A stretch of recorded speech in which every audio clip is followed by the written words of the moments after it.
To this explainer. Today, we're diving into a really fascinating classic folktale. But, before we get into the actual action, it's worth pointing out that the source material for this story has a very unique purpose. It's actually designed to help you sleep.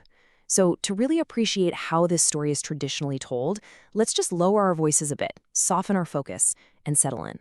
Just imagine the lights dimming around you. We're going to set a really calm, peaceful mood right here at the start.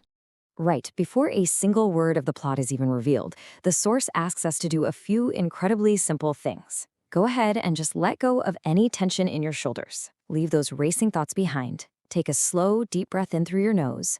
Feel your lungs expand, and then gently contract as you exhale.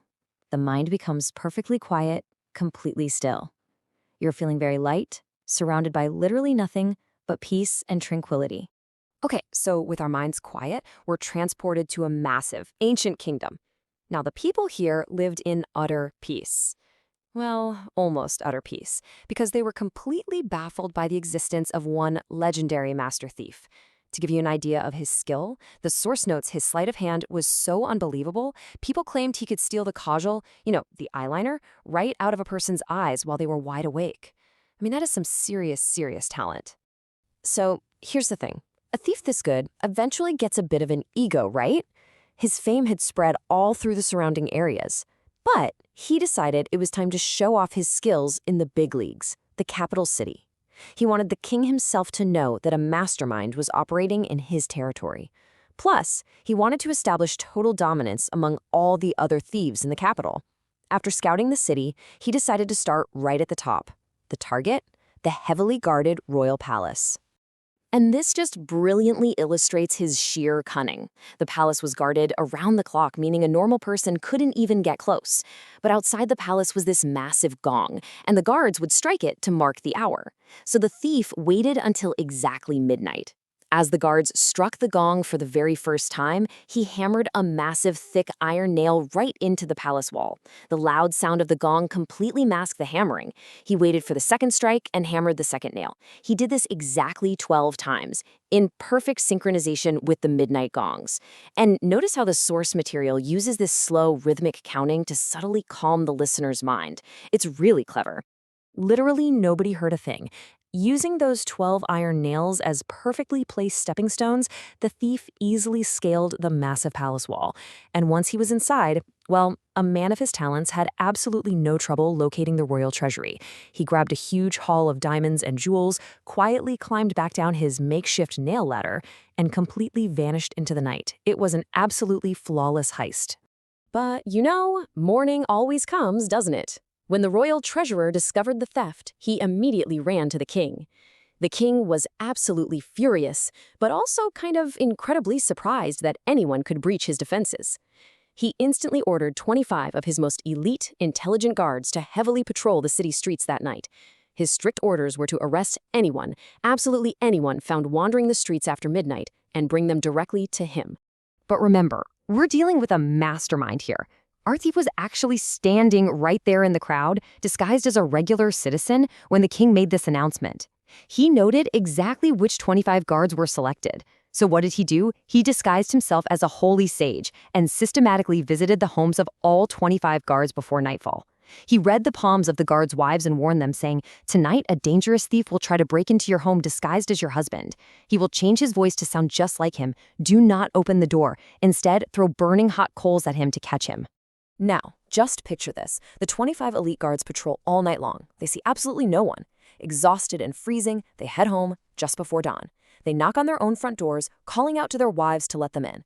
But the wives, fully believing the so-called sage's warning, immediately go on the offensive.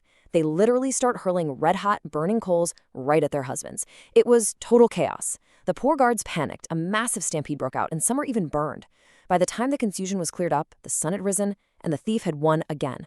So when the battered and bruised guards explained this highly embarrassing disaster to the king, his anger reached an absolute boiling point. He decided he needed his top guy on the job. He summoned the city police chief, the Kotwal, and personally assigned him the task of catching this slippery thief that very night. The chief promised he wouldn't fail and set out to patrol the dark, winter streets himself. Deep into the night, the police chief finally spots a shadowy figure slipping down an alleyway. He boldly calls out, "Who are you?" Out of the shadows, the figure replies with absolute calm, "Sir, I am the thief." The chief was entirely taken aback by this. He figured someone was just playing a practical joke on him, because honestly, what kind of legendary thief just politely admits it? But he decided to arrest the guy anyway and lead him toward a wooden patrol cage. When they got to the wooden cage, the thief looked at it with these wide, innocent eyes and just played completely dumb. He asked the chief, "Sir, how do you even get a person into a wooden cage like this from the outside?" The chief scoffed, assuming the man was just trying to distract him so he could run away. "You think you can trick me?" the chief said. The thief replied, "Sir, if I wanted to run away, why would I have walked all this way with you? I simply want to see how this contraption works." The thief knew exactly how to weaponize the chief's own arrogance against him. And it worked perfectly. The chief's ego totally got the better of him. He stepped right into the wooden cage to proudly demonstrate exactly how it functioned. And in a fraction of a second, the thief slammed the cage door shut and snapped the heavy lock into place. The thief gave the trapped police chief a polite "good night" and just casually strolled away. The poor chief spent the entire night locked in his own cage, freezing in the bitter winter air, basically begging for a release that didn't come until the morning patrols finally found him. As you can imagine, the king's reaction the next morning was way beyond fury.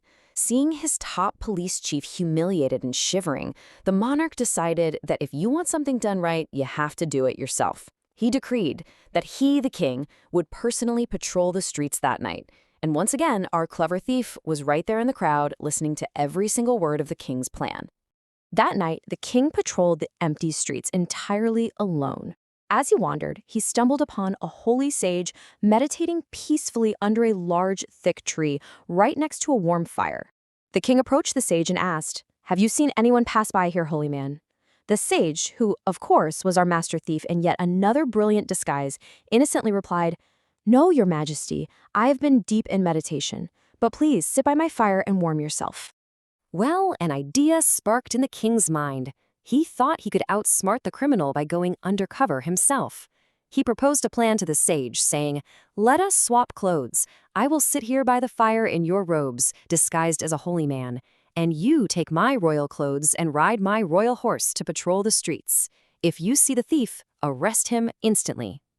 The thief pretended to hesitate, playing hard to get, but eventually he reluctantly agreed to the king's brilliant plan. The irony here is absolutely brilliant. The actual king is now sitting in the dirt, shivering in thin robes, waiting for a thief who is literally never going to walk by.